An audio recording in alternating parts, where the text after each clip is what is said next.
মাত্র ৪৫ দিনে ফলন পেতে গেলে কেমন চারা আপনাকে সংগ্রহ করতে হবে, কেমনভাবে চারাগুলা রোপণ করবেন, মাতৃগাছের বয়সটা কেমন হতে হবে, চারাগুলা রোপণের ক্ষেত্রে চারার পাতা বা গোড়া কতটুকু পর্যন্ত কেটে রোপণ করতে হবে, যাবতীয় সকল কিছু নিয়ে থাকছে আমাদের আজকের ভিডিওটা। তাই নতুন হয়ে থাকলে আজই যোগাযোগ করুন। দেশ ও দেশের বাইরে থেকে যে বা যারা আমাদের আজকের ভিডিওটি দেখছেন সকলকে জানাই আন্তরিক শুভেচ্ছা ও অভিনন্দন।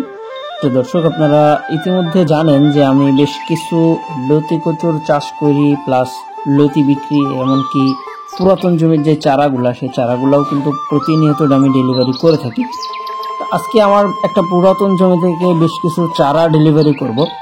আর সরাসরি আমি যে আপনাদেরকে বলি পুরাতন জমি থেকে চারা সংগ্রহ করতে, সেটা কিভাবে আপনি বুঝতে পারবেন, আর পুরাতন জমি থেকে চারা সংগ্রহ করলে কি কি ফায়দা, কিভাবে আপনি চিনতে পারবেন, সেটাই কিন্তু আজকে সরাসরি ভিডিওর মাধ্যমে আপনাদেরকে দেখাবো। যেহেতু আজকে বেশ কিছু চারা আমাদের ডেলিভারি আছে। এই যে চারাগুলো উঠানো হচ্ছে, দেখেন এই সাইজের চারাগুলো আমি ডেলিভারি করতেছি আজকে, যেগুলার প্রত্যেকটা গাছের গোড়াতে মোটামুটি লতির একটা দেখা পাওয়া যাবে। আমি আপনাদেরকে আমার এই জমি থেকে বেশ কিছু ছোট সাইজের চারা দেখাবো, যে এটাতে মানে একেবারে ছোট্টগুলা থেকেই লতির একটা দেখা। সাধারণত পুরাতন জমির চারাটা আমি রোপণ করতে এই কারণে বলি, এটাতে মাত্র ৪৫ দিনের ভিতরেই ফলন আসা শুরু হয়, আর একটানা 10 মাস পর্যন্ত মোটামুটি বাণিজ্যিকভাবেই চাষ করা যায়। পরবর্তীতে গাছের বয়স 14 মাস হওয়া পর্যন্ত কিন্তু গাছের লতি দেয়।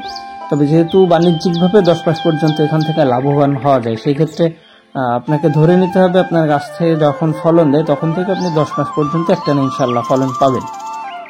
যারা আছে পতিত ফেলে রাখা জমি, বা আসলে ফসলের জমিটা খালি অবস্থাতে আছে, অথবা দেখা যাচ্ছে বর্ষার কারণে কিছুটা পানিযুক্ত এরকমভাবে জমি ফেলে রাখছেন, আপনারা চাইলেই কিন্তু নিঃসন্দেহে আপনাদের এই সকল জমিতে, এই যে দেখতে পাচ্ছেন আমাদের অসংখ্য চারা, যে চারাগুলো আমি একটু কাছ থেকেও দেখাবো আপনাদেরকে। পুরো জমিটা এই যে দেখেন, এখান থেকেই কিন্তু আমরা প্রতিনিয়ত চারা ডেলিভারি করতেছি, যেটা 100% পুরাতন জমির চারা। পুরাতন বলতে বোঝায় মানে জমিটার বয়স বেশি সেরকম না, মা গাছের যে বয়সটা সেটার উপরে মূলত পুরাতন বা নতুন বা রানিং এটা বিবেচিত হয়। যত বেশি মা গাছের বয়স হবে ততই কিন্তু সেই মা গাছের চারাগুলোতে ফলনটা দ্রুত আসবে, বিষয়টা অনেকটা সেরকম।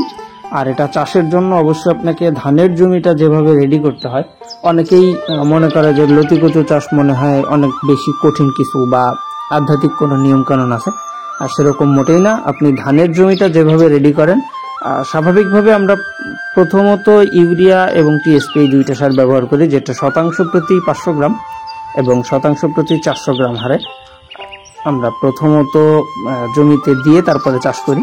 পরবর্তীতে গাছগুলা খাবার খাওয়া শিখে, অর্থাৎ মাটি থেকে শক্তি নেওয়া শেখে গাছের বয়স যখন 8 থেকে 12 দিন হয়। আর এমত অবস্থাতে আমরা সাধারণত বিঙ্গো, ম্যাগমা সালফার, গুরোজিং দস্তা, ডিএপি সার, এই সারগুলা ব্যবহার করতে হয়। ওইটা গাছের ভাষা বোঝে, আপনাকে গাছের পাতাগুলা দেখে তারপরে মূলত এই ধরনের সারগুলা ব্যবহার করতে হবে। আর আমি এখন দেখাচ্ছি যে চারাগুলা উঠায় আমাদের রাখা, সেই চারাগুলার কাছে একটু যাই, যেটা দেখবেন আসলে প্রত্যেকটা চারা আমি সরাসরি, যেহেতু মাঠ থেকে আমার নিজের জমি নিজের চাষ, সেই হিসাবে একেবারে নিজের থেকেই দেখানোর জন্য চেষ্টা করি যে আসলে কেমন চারাগুলা সংগ্রহ করা উচিত। এই যে দেখতে পাচ্ছেন চারার সাইজগুলা, এগুলো আসলে এত বড়ভাবে আমি দিই না, এটা পাতা কেটে মোটামুটি একটু ছোট করে যেন আপনি নিয়ে সরাসরি রোপণ করতে পারেন, সেরকম সাইজ করেই কিন্তু ডেলিভারির জন্য প্রসেসিং করা হয়। এই যে দেখতেছেন আমাদের প্রত্যেকটা চারার গোড়াতেই লতি, আরো কাছ থেকে যদি একটু দেখেন প্রত্যেকটা গাছের গোড়াতেই লতি। তো এইভাবে দেখে শুনে তারপর আপনি মূলত চাষের জন্য উদ্বুদ্ধ হবেন বা চাষের পরিকল্পনাটা করবেন, যেখান থেকে চারা সংগ্রহ করেন না কেন 100% পুরাতন জমির চারাটা আপনি নেওয়ার চেষ্টা করবেন, তাহলেই কিন্তু খুবই দ্রুত সময়ের ভিতরে ফলন আসবে। সবাই ভালো থাকবেন, আল্লাহ হাফেজ।